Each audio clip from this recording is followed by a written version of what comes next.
escuchar a Daniel, y quisiera empezar con una cita que ayer Susan Jardalian hizo. Susan Jardalian es una documentalista, obviamente de origen armenio, pero que vive ahora en Suecia. Y el último documental que hizo y que está presentando en la Argentina, en Uruguay, en Brasil, en Sudamérica, se llama Los tatuajes de mi abuela, y refiere a aquellas mujeres, niñas, que en el genocidio armenio fueron raptadas, llevadas por los soldados turcos, las formaciones especiales que se ocupaban de llevar las caravanas de muerte a los desiertos, y fueron objetos de placer. Y muchas de ellas después fueron liberadas porque cumplieron aparentemente, entre comillas, su rol, y volvieron a las comunidades, pero tenían una marca especial. Casi todas estaban tatuadas. Bueno, sigue la historia después. Una de estas mujeres había sido su abuela. Y ayer se organizó un debate público sobre la violencia del género en condiciones de genocidio, y hubo exposiciones comparando lo que pasó en la Argentina durante la última dictadura, especialmente lo ocurrido a las mujeres desaparecidas, torturadas, violadas, con evidentemente el aporte que ella hizo a partir de su experiencia de documentar la vivencia de estas mujeres hace ya casi 100 años atrás. Pero lo interesante, dijo lo siguiente, que ella había hecho muchos documentales sobre el genocidio armenio, había estudiado mucho el tema, y de pronto descubre que el tema del genocidio estaba enfrente de ella. Había vivido con su abuela toda su vida. Y la pregunta, bueno, ¿qué más se puede saber del genocidio?, vuelve, porque realmente es uno de los temas más estudiados, más escritos, etc. ¿Qué se puede saber más del genocidio, del crimen tan atroz? Vuelve. Y a partir de ahí ella empieza el documental con su abuela, con las otras mujeres, viaja por la diáspora, va a Armenia, y de hecho las preguntas que surgen de este documental abren un nuevo capítulo para investigar el tema del genocidio y redescubrir los aspectos. ¿Por qué hago esta introducción antes de hablar un poco del libro de Daniel? Porque sin ninguna duda la Shoah es el crimen contra la humanidad que más ha sido estudiado. De hecho, Daniel lo dice en sus conclusiones: estamos hablando del episodio histórico más documentado de la historia reciente. La cantidad de películas, la cantidad de estudios sobre el Holocausto, los museos, evidentemente los campos de concentración, todo está muy presente. En uno de mis trabajos yo decía que si hoy hay un área en los estudios académicos llamados estudios del genocidio, bueno, esta área fue inaugurada primero con el estudio del Shoah, y luego en la década de los 70, 80, el área se abrió para incluir los demás genocidios. Entonces, es inevitable la pregunta, como se me ocurrió a mí cuando por primera vez estuvimos con Daniel en Córdoba el año pasado. Todavía no estaba el libro, estaba terminando el libro. La primera pregunta, bueno, ¿qué más se puede saber sobre el Holocausto? O, puesta de otra forma, la pregunta es, ¿qué más nos puede enseñar el Holocausto?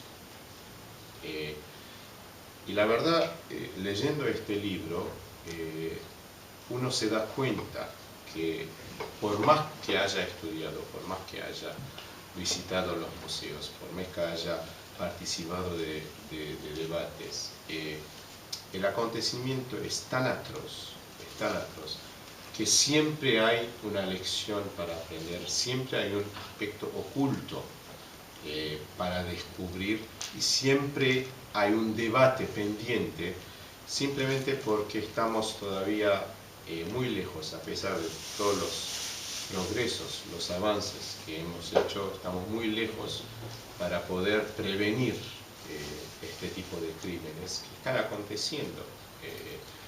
No quisiera en este momento entrar en el debate si eso no es un genocidio, si son o no son genocidios, pero bueno, lo que está pasando en el mundo árabe día a día, lo que está pasando en África día a día, nos dice que, aunque no fuera genocidio, pero la muerte de 1000, 2000, 3000 tipos, o hasta el concepto de daños colaterales, cuando 17 personas mueren porque se equivocó de blanco un avión sin tripulación.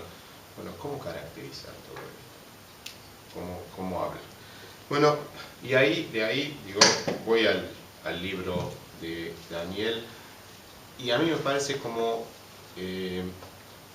especialista o alguien que se especializó en las relaciones internacionales, tomo 3 puntos de este libro, más allá de todas las conclusiones que Daniel propone y de los cuales va a hablar, 3 puntos para reflexionar sobre las lecciones que la historia de la solución final nos deja, las novedades que este libro nos brinda, para pensar la condición del potencial de genocidios en el siglo XXI. Con eso no quiero ser alarmista, pero sobre todo aquellos descendientes, aquellos pueblos o descendientes de los pueblos que pasaron por estas atrocidades, deben estar muy atentos a las manifestaciones tempranas de señales, que por ahí te dicen, por más que uno quisiera ver llegar un fin a estos acontecimientos, por más que uno diga holocausto, genocidio, son cosas del pasado, uno no puede imaginar atrocidades en el futuro. Bueno, probablemente José Luis mañana le dirá, siempre hay un lado oscuro en el ser humano que hay que estar muy atento. Yo no voy a hablar de filosofía, sino voy a hablar de las condiciones internacionales en las cuales aconteció el Holocausto y las novedades que este libro brinda para reflexionar en las condiciones que pueden aparecer y que tienen que mantenernos en alerta sobre cualquier atrocidad, cualquier crimen contra la humanidad. Algunas de estas lecciones, algunos de los puntos que voy a revelar son bastante conocidos, y el primero de ellos es la gradualidad, si quieren, de la conclusión hasta la solución final del odio inicial antisemita, antijudío.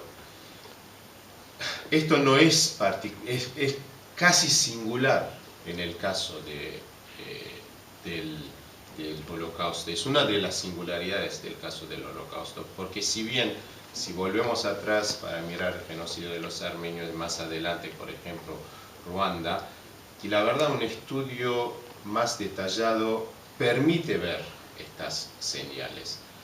Pero lo llamativo en el caso del Holocausto es que estas señales estaban muy expuestas,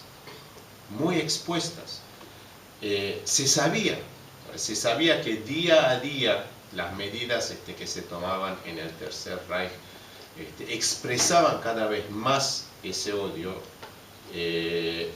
pero nadie, ni siquiera probablemente las futuras víctimas, querían ver hasta dónde esto puede llevar. Y esto es muy importante para tomar en cuenta, para estar atentos a las señales que se ven, se notan, ¿no? Como alertas tempranas de una atrocidad que puede acontecer o volver a acontecer. Y lo digo sinceramente pensando un poco en la situación de los armenios y de la República de Armenia de hoy, y un genocidio que, a diferencia del Holocausto, no ha sido reconocido por el principal perpetrador. Daniel lo dice muy bien.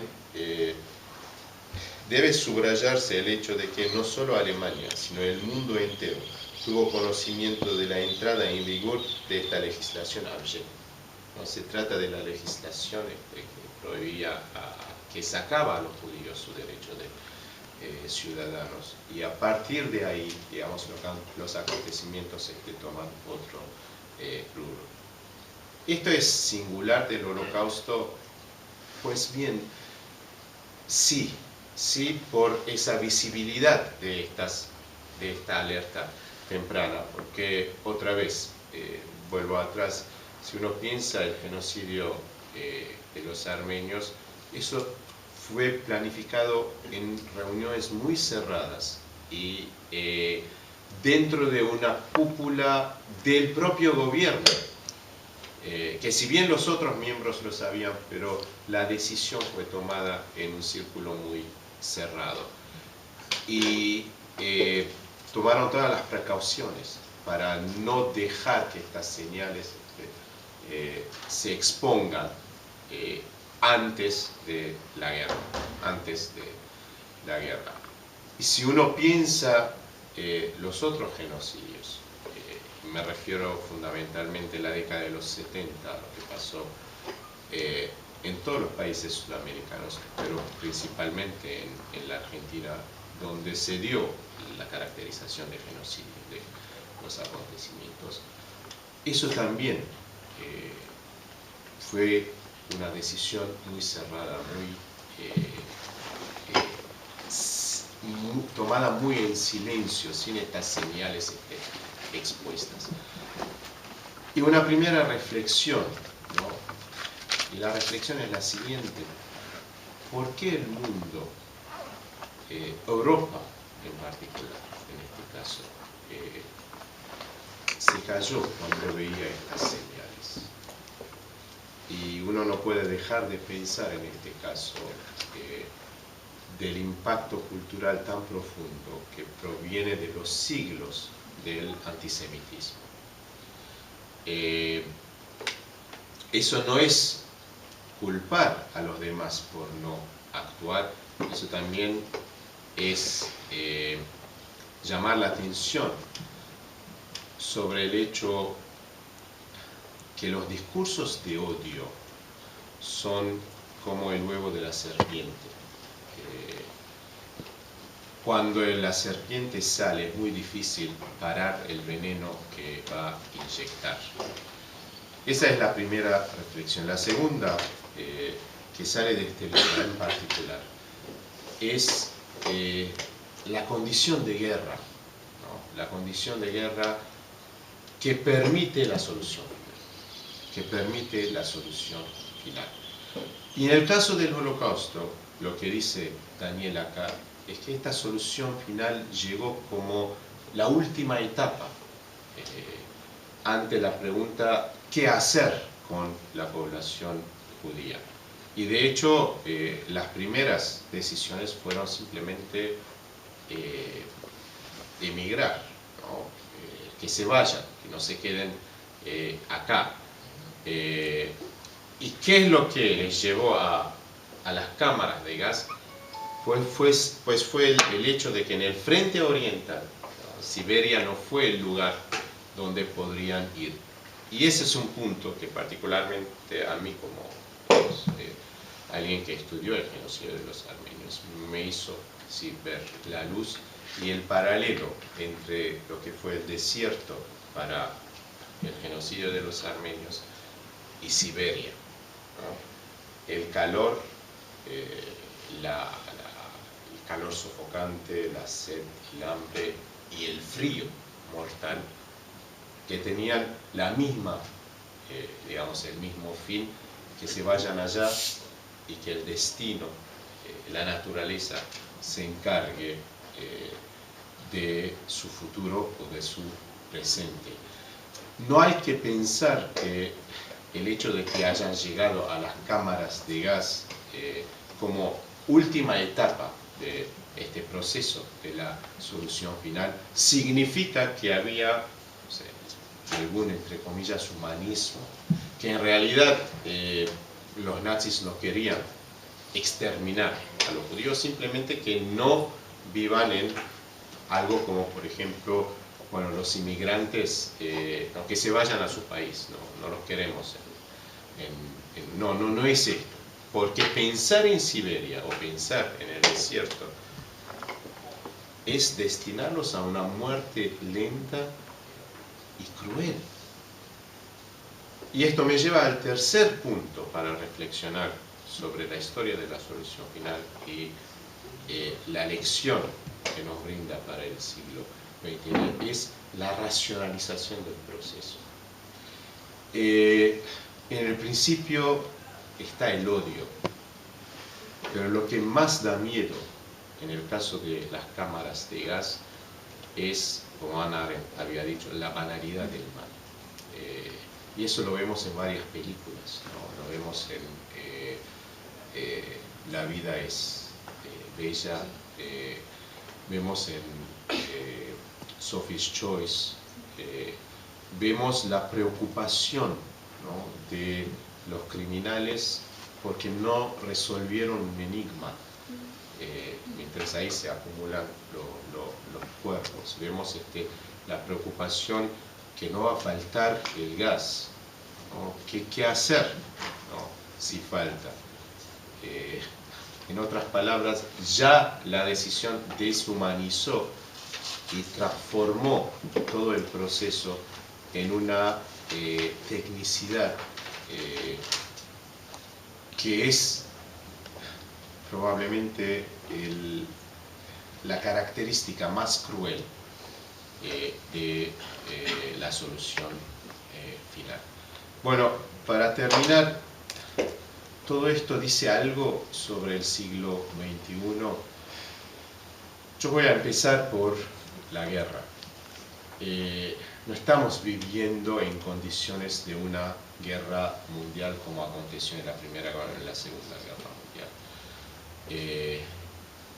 Pero hay una forma de entender qué es una guerra mundial, porque tanto la Primera Guerra Mundial como la Segunda Guerra Mundial, más bien la Segunda Guerra Mundial, el teatro de operaciones fue principalmente Europa. Pues también estamos viviendo en una condición de guerra permanente, no a la escala de las guerras del pasado, pero lo peor es que la escala de esta guerra, el escenario de esta guerra es el mundo global. En otras palabras, las condiciones de guerra pueden aparecer en cualquier parte del mundo. Y las atrocidades que llamamos daños colaterales, llamamos hasta víctimas de la guerra, lo que fuera, ¿no? Las atrocidades son casi inevitables, por más que uno quisiera caracterizar que hay una buena guerra y hay una mala guerra. Con esto me conocen, no soy de quienes piensa que la guerra desaparecerá o los estados o los pueblos deben dejar de pensar en ese fenómeno.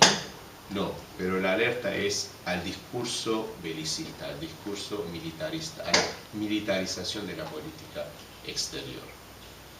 Y la lección es la siguiente: por más que querramos hacer una buena guerra, por la buena causa. Y cuando digo hacer la guerra es ir a la guerra agresiva, la guerra que se declara, no la guerra de autodefensa. Las atrocidades son inevitables. Estoy pensando en Irak,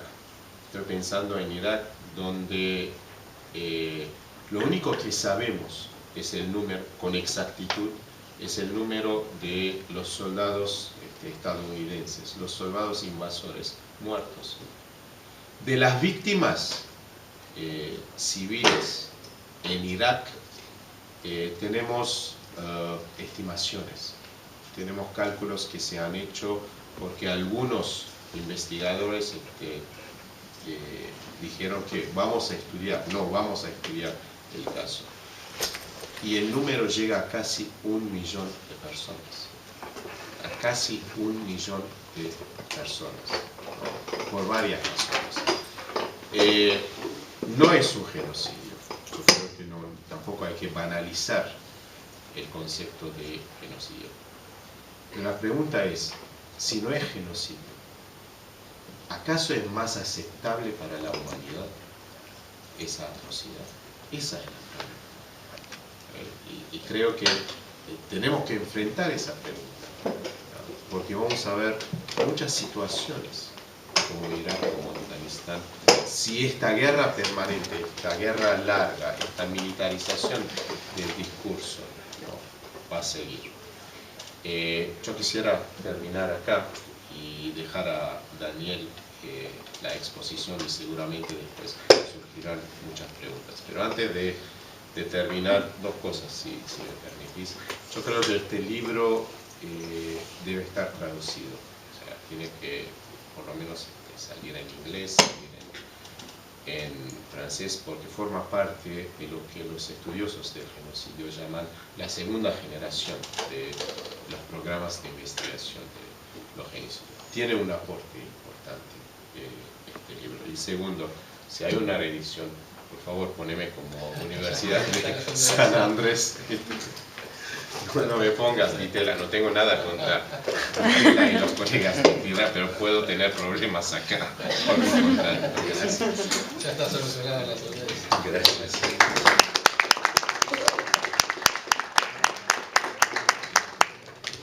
Bueno, buenas tardes. Antes que nada, para mí es una enorme alegría y honor estar aquí con ustedes, con el respetadísimo profesor Kachik Darugasian de esta casa. Y bueno, subrayo especialmente el hecho de que todos ustedes, o la gran mayoría, por lo que veo, son todos jóvenes, y por lo tanto no se me ocurre, digamos, mejor público más en el cual más me interesaría y me interesa exponer estos temas. Y también un poco es un público como el de ustedes, al cual yo de modo prioritario me quiero dirigir a partir de la obra, ¿no?, de este libro. A partir de lo que decía Kachik, me gustaría comenzar señalando y recordando una consigna lanzada inmediatamente después de la finalización de la Guerra Mundial, en la cual toda la escuela de Frankfurt, pero especialmente Theodor Adorno, han llamado la atención, sobre todo en Occidente, acerca de lo que ha significado el Holocausto o Auschwitz para la modernidad, para el mundo en el que vivimos. Y concretamente, la consigna que ellos lanzaron a mediados del siglo XX fue que todos, especialmente las nuevas generaciones, tenemos un nuevo imperativo categórico, al estilo de los que decía Immanuel Kant, un nuevo imperativo categórico, que es que cada uno desde su lugar, cada uno desde su ámbito de conocimiento, de su parcela del saber, sean ciencias sociales, sean ciencias duras, sea de la filosofía, de donde fuera, todos tenemos la obligación, el imperativo categórico, para que Auschwitz no se repita. Ahora no voy a hablar de esto. Y creo que entonces esta reunión, este encuentro y esta obra está en ese camino. Digamos.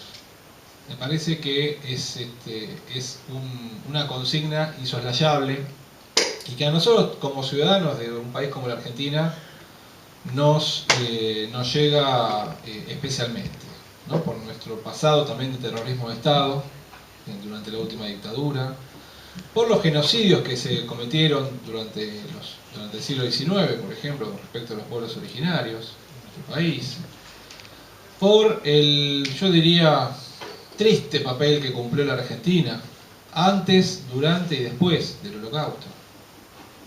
No solamente respecto de los refugiados judíos que no pudieron nunca llegar a la Argentina, tenían las puertas cerradas, sino además porque Argentina en aquellos años, detrás de una apariencia de, entre comillas, neutralidad en la conflagración mundial,